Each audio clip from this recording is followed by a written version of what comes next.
like that. And the drum and Doug Dean on the drums. Hey man, Rob Browne in Memphis, Frank Duffy down in Florida, calling the Palm Beach. What a lovely place. Say hello to Donald and the family at the Peninsular Club when you're there today.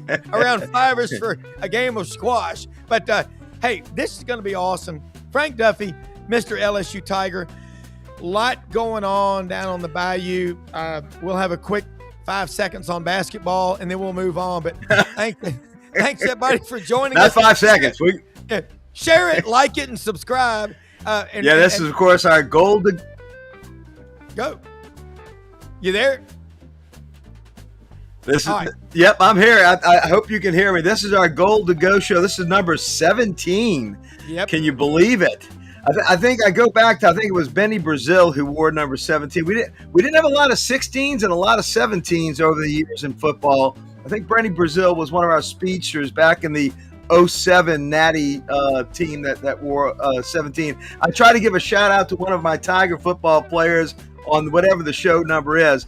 I love it. Look, this is supposedly a slow time for football, right? Not with LSU and not with Lane Kiffin. I mean, there is a lot of things going on, Mr. Rob, and we saw a lot of him during Mardi Gras. We just had Carnival, as you know, here in the New Orleans area, and Lane was front and center. He was the grand marshal of the Endymion parade, our big parade on Saturday night, and so I can tell you with almost assurance that his transformation in becoming a Louisianan is almost complete. He was out there just having the time of his life. And look, and it's not comfortable for Lane. Lane has a little introvert in him. As we were just talking to Paul Finebaum on our main show, Sidelines with Rob Browne on our network just a few minutes ago, Paul basically said that Lane's introverted. He is a quiet, shy sort of person. And, and we're not. We're gregarious. We're out there. But the one thing I can tell you, Rob, is that I have never seen an LSU coach, I don't care what the sport, that has tried to embrace our culture and the LSU fan base like he has. Look, I've never seen a coach work this hard. I was a big Charlie McClendon fan from growing up back in the 70s and the 60s, and Charlie Mack was a lunch pail kind of guy. He was a blue collar coach, and I can tell you, Lane's actually working harder than Charlie Mack did.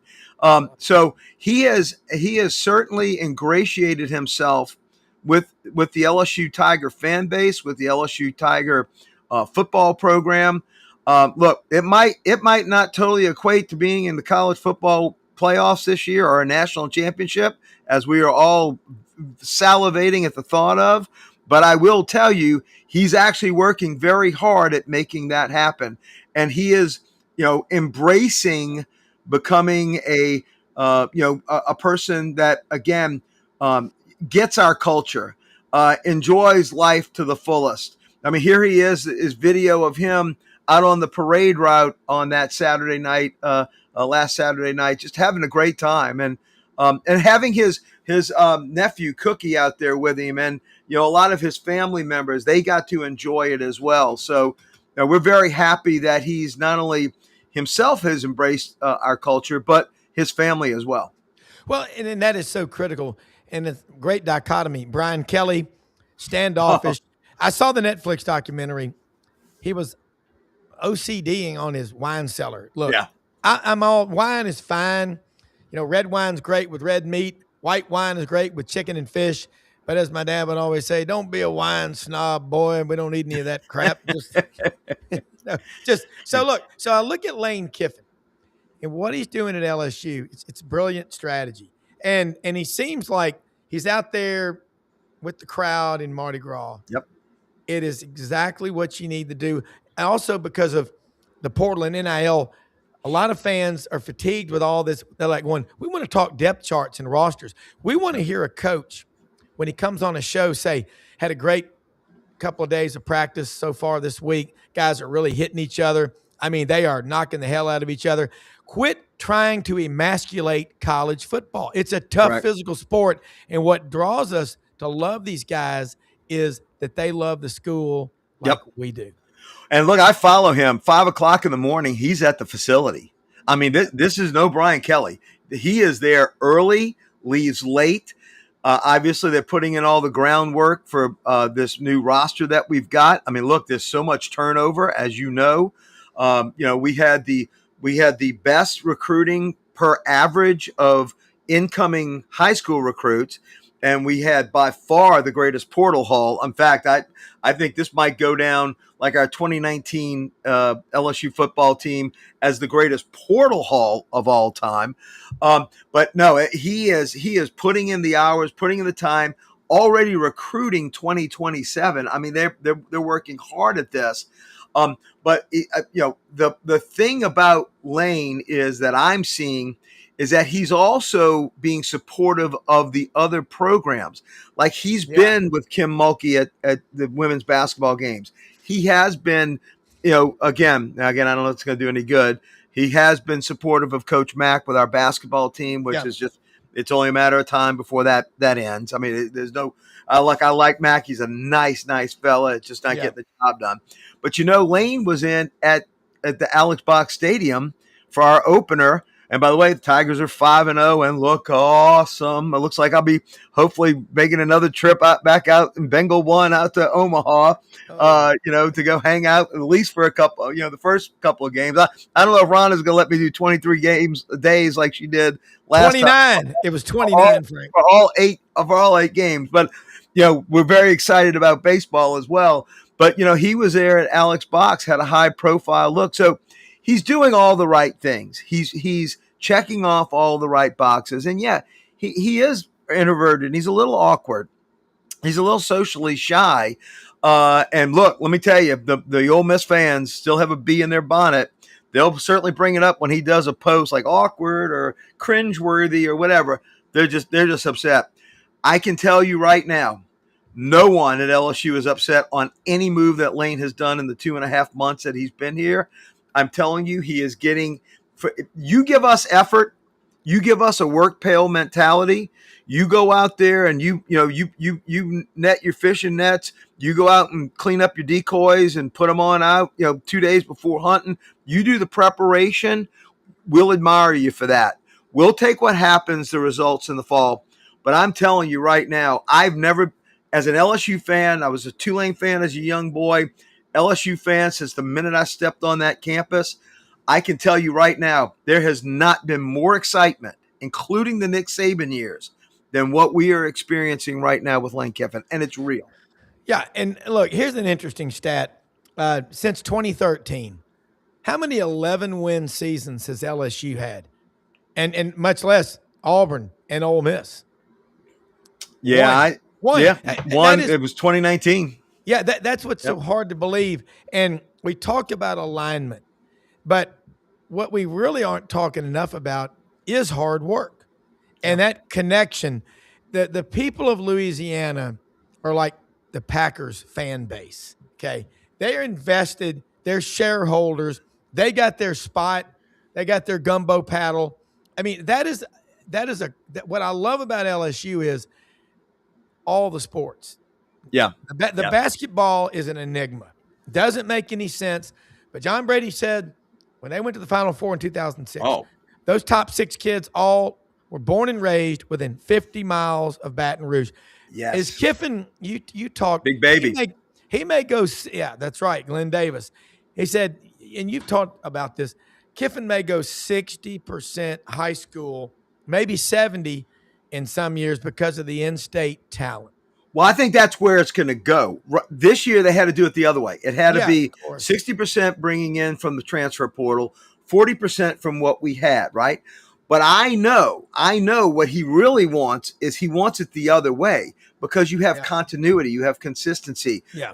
You have a program that's built that when people come in, they understand the language of the system. They understand what he's putting together. That's why you saw Ole Miss doing so well in year 6 and year 5 because they had those years built up in there. They did well early, but really did well the last couple of years.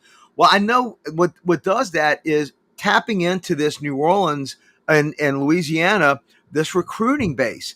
And let me Yeah. tell you, he is an absolute master at recruiting. Kids love Lane Kiffin. I witnessed him coming in, and look, there could have been a mass exodus, Rob.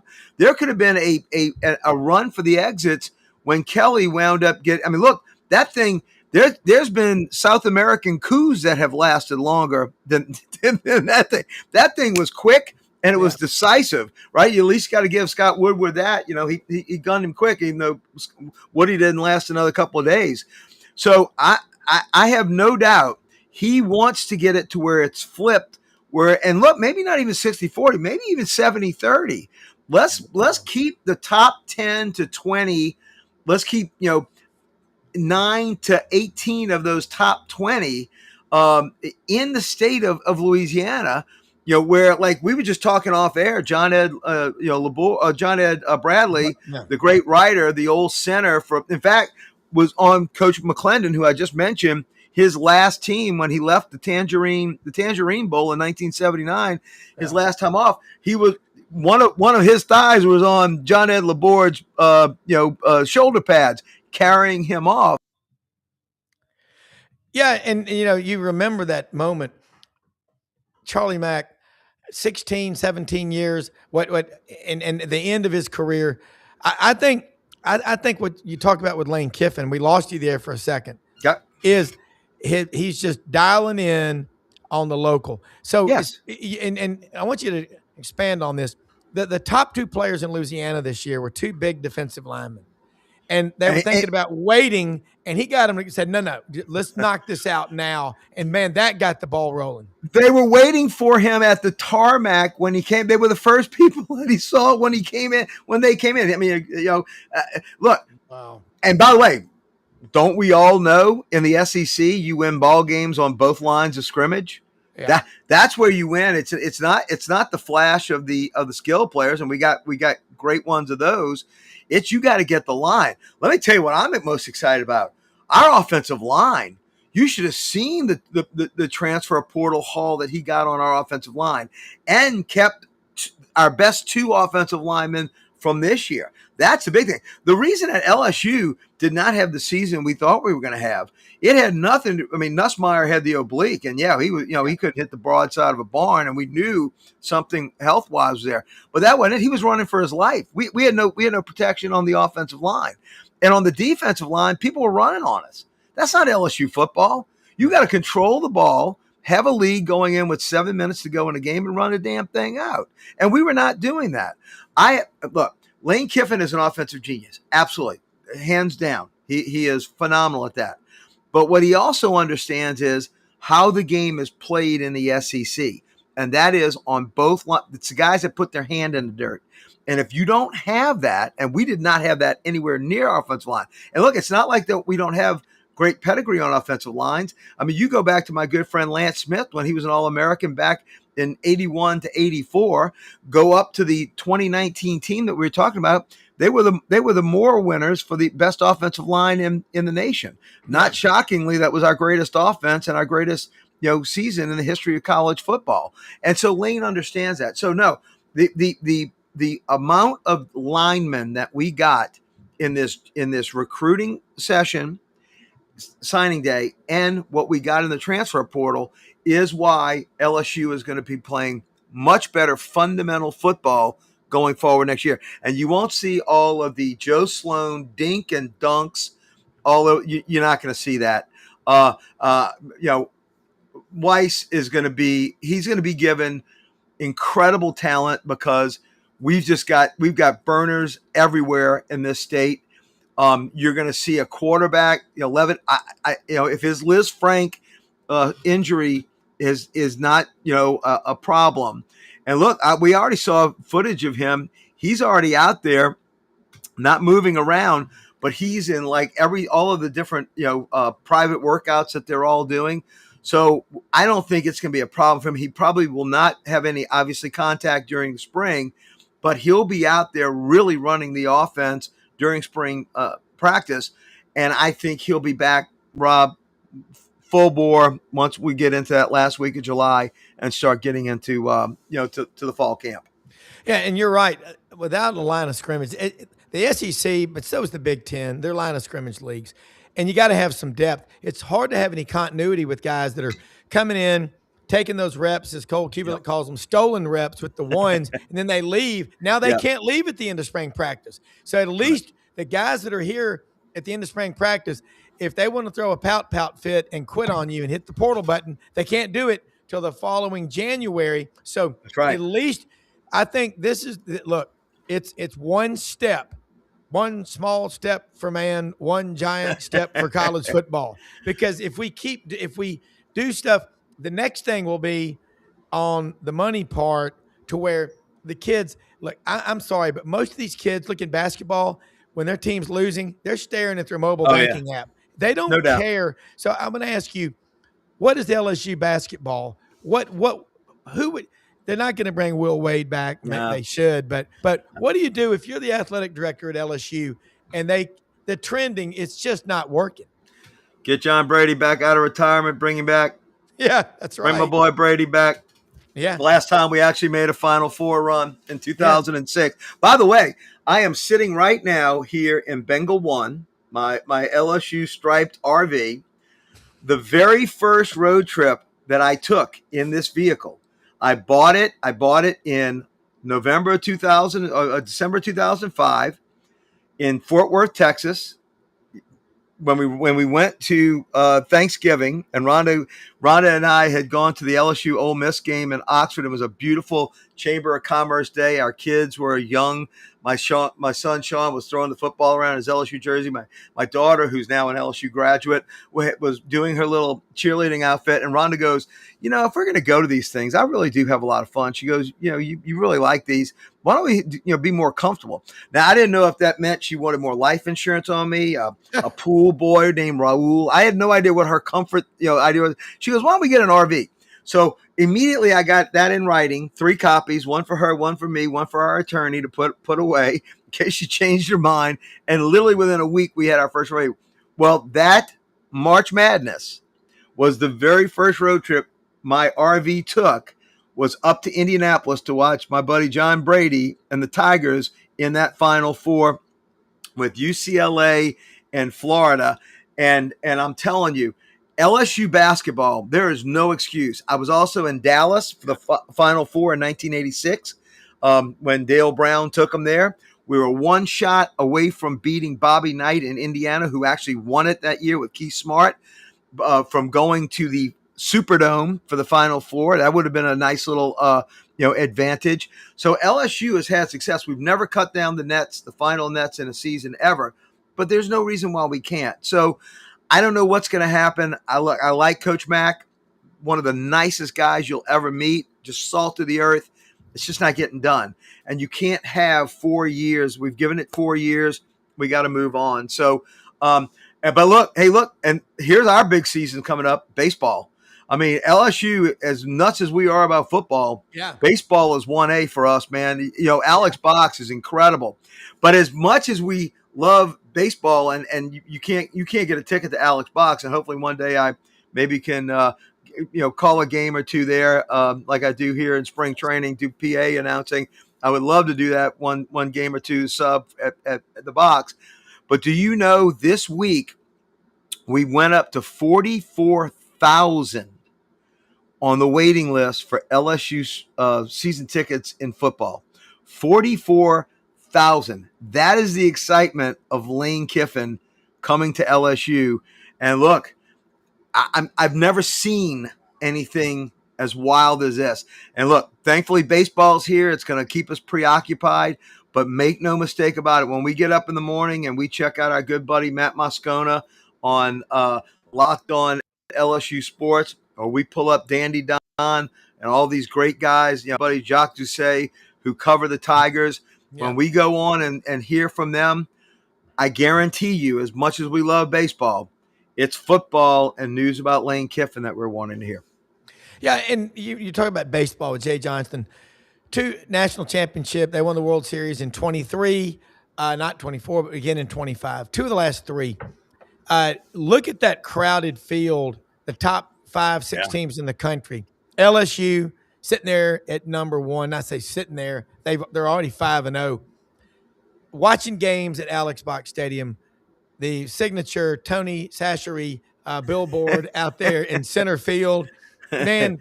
And that it doesn't matter what night of the week they play. There's 12,000 seats sold at the box. Tuesday, Thursday against Nicholls State. We opened up a 3-game series this past weekend. We're going to be in the Jacksonville tournament that's going on in Jacksonville, Florida. We're going to be playing Notre Dame. We're going to be playing, what was the other team that I saw that we were going to be playing? Escapes me. But we're playing 3 away games in Jacksonville. So, the excitement is incredible. And by the way, Rob, the real sign, I love my Tony Sashery sign out there. That's iconically Louisiana. But the real sign is the Intimidator, what we call the Intimidator, and that's over the right field bleachers. And that is the number of national championships that LSU has with the Tiger, with Mike the Tiger snarling and the lightning bolts. And underneath it was what it's called, the Powerhouse. And look, you got to give it to Skip Burton, who came. Rob, I used to go out to the games when I had bars at LSU. I ran bars, owned a bar at LSU, graduated there in the 80s. I think Burtman got there, I want to say it was either 85 or 86. He replaced Jack LeMabe. When you would go out there, if you sat on the bleachers, you could fall through. The splinters were the only thing that were holding up the bleachers. Yeah, it was a train wreck. There was weeds out in the field. That's how bad it was. God. And when Skip Burtman came in, and General Lipsey wound up showing him the area. They had Richard Lipsey, a wonderful LSU sponsor and promoter. He's kind of like Todd Graves. He was Todd Graves before Todd Graves hit the great idea of the chicken fingers from a LSU business project that he did that the professor said he was insane to do, and Todd just went out and just put together who you believe 25 to $50 billion nest egg from chicken fingers, right? There's oil that hey, the oil that runs Louisiana sports and all the sponsorships, buddy, it ain't coming offshore. It's coming from the fryer vats and all Todd Graves, Raising Cane's locations. But no, Richard Lipsey bringing in Skip Burtman and showing him everything and making him feel at home, coming from Miami with a great program there. But when he came, everything changed. And of course, Paul Maneri won in 2009. But look, Jay's got a chance.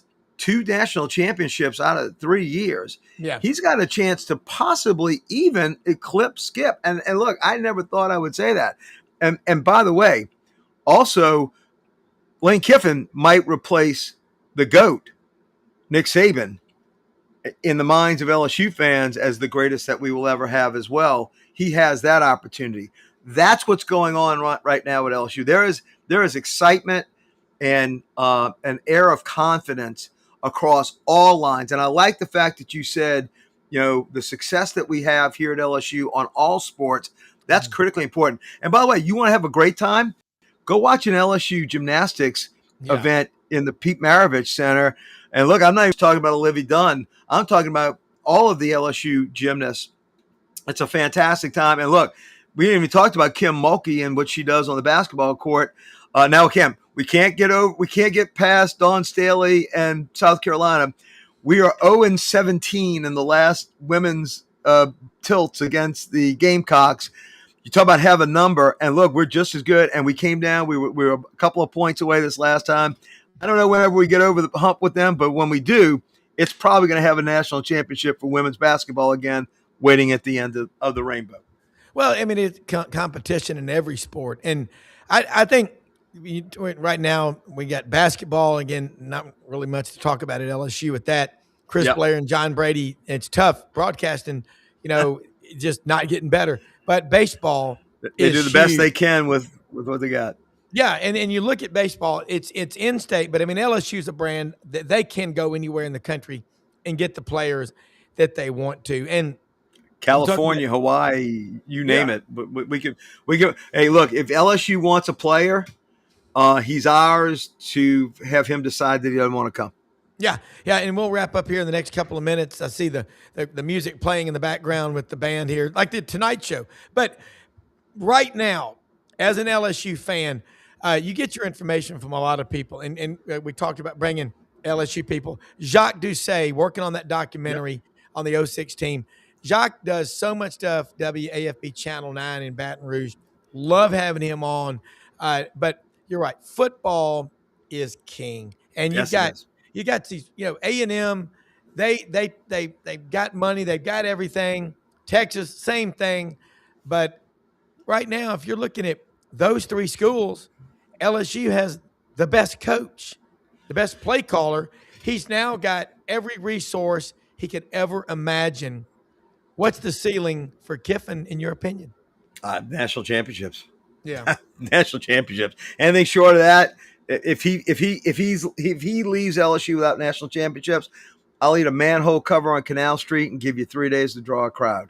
No way that doesn't happen. And we've got politics behind him. Yeah. We have the money people behind him. And look, it was really smart. We wound up saving a lot of the money from the year before, which is how we were able to go portal shopping. Yeah. No, there is a commitment all the way across the board. The Brian Kelly debacle was an embarrassment.